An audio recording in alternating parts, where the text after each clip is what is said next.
Servus, ich bin's, der Philipp aus dem Pomade-Shop Headquarter in Ottobrunn und heute zeige ich euch die letzte Brosh-Pomade, die Brosh Original Hold.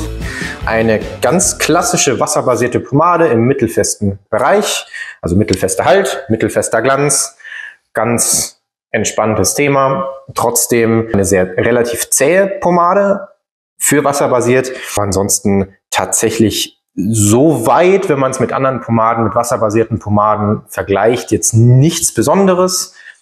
Das Einzige, was eben den Unterschied macht, ist der Duft. Und der ist, ja, es ist herb, leicht süßlich. Mich erinnert der Duft an einen kalten Glühwein oder einen kalten Punsch sozusagen. Also es hat was leicht Würziges, aber vor allem auch was Süßes. Das ist sehr interessant.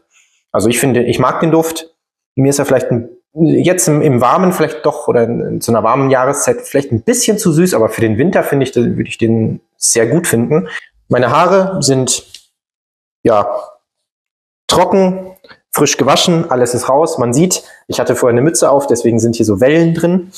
Was ich in Kombination mit einer wasserbasierten immer ganz gerne verwende, ist ein Hairtonic. Vor allem ein ölbasiertes Hairtonic. Da habe ich hier das von MG Pomade, das Hairtonic, das ohne Menthol, das normale. Das finde ich harmoniert auch sehr gut mit der Brosh Original Hold, weil es auch ein bisschen herb-süßlich ist. Und dann nehme ich davon ein bisschen was, einfach um die Haare wieder anzufeuchten. Dann funktioniert es nämlich mit den wasserbasierten Pomaden am besten. Und durch das Wasserbasierte fehlt mir persönlich auch immer so ein bisschen die Pflege sozusagen. Dadurch, dass die ja auch antrocknet und ja auch durchs viele Auswaschen dann fehlt mir einfach ein bisschen das Ölige, ein bisschen die Pflege. Und da finde ich, kann man mit so einem ölhaltigen Haarwasser einfach wunderbar so ein bisschen die Grundpflege auch geben. Genau. Das wird auch direkt von den Haaren mehr oder weniger aufgesaugt, das Öl. Man sieht es glänzt ein bisschen. Dann gehe ich nochmal mit der Baleidt-Bürste einmal drüber. Oh. Ist jetzt nicht optimal, weil ich eben vorher eine Mütze auf hatte. Aber wir schauen uns einfach mal das Ganze an, wie das dann trotzdem funktioniert. Sozusagen der Härtetest direkt. Und dann nehme ich mir einen Finger voll. Und man sieht im Gegensatz also sie zieht immer noch ordentlich Fäden. Also im Gegensatz zu anderen wasserbasierten Pomaden ist sie doch ein bisschen zäher, ein bisschen klebriger, aber bei weitem nicht so extrem wie die Far East zum Beispiel. Das Besondere bei den Brosh-Pomaden ist trotzdem, dass sie eben vor allem für dickes Haar geeignet sind, sehr gut geeignet sind, weil sie eben aus Japan kommen und dafür eben festeres, dickeres asiatisches Haar entwickelt wurden. Und sie halten sehr gut Feuchtigkeit, also feuchte Umgebung stand. Dadurch sind sie auch schweißresistenter sozusagen. Und zum Beispiel auch für wenn man in der Küche arbeitet, sehr gut geeignet, weil sie das einfach besser aushalten als andere wasserbasierte Pomaden. Ich habe es verteilt. Man sieht es vielleicht. Es zieht leichte Fäden. Und dann arbeite ich das Ganze ein.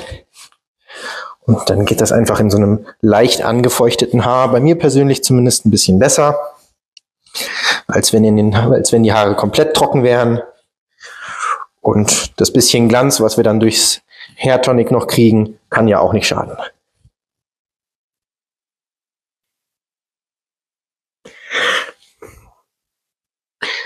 Genau. Dann gehe ich einmal mit der Baleidt-Bürste nochmal durch.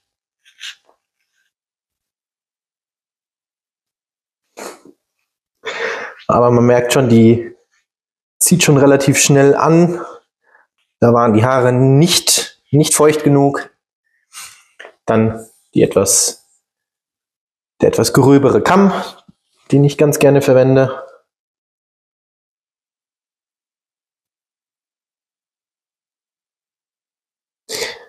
Denn der größte Unterschied, den man hier hat zur Brosh Far East, ist definitiv der Halt.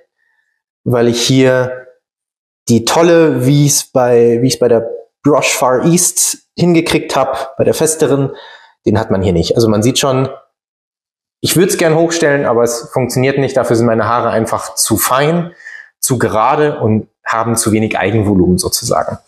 Also bei mir zumindest ist die die Original Hold Brush, die ich jetzt habe, nicht stark genug. Also es ist definitiv eine mittelfeste, wasserbasierte Pomade, die sehr, sehr gut für etwas angelegtere Stile funktioniert. Also bei mir zumindest auch für einen Slickback sehr gut, für einen Seitenscheitel sehr gut.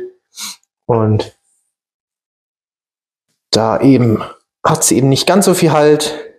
Dadurch wird sie aber auch nicht ganz so fest und glänzt aber auch wunderschön. Also vielleicht sieht man es. Es ist jetzt nicht so ordentlich wie sonst immer, weil ich eben die Mütze auf hatte. Aber so ist es halt im Alltag mal.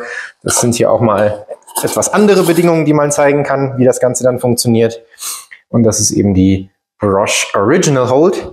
Man riecht so ein bisschen den leichten, süßlich-würzigen, herben Duft, der einen so umgibt.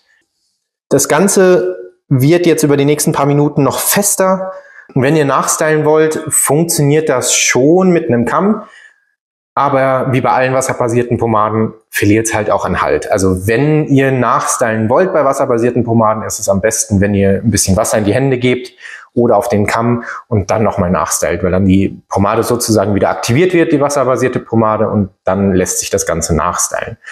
Auswaschen ist bei der kein Problem, es ist keine UWB, sondern eine ganz klassische wasserbasierte Pomade. Das heißt, ihr braucht nicht mal Shampoo dazu, einfach mit Wasser einmal auswaschen.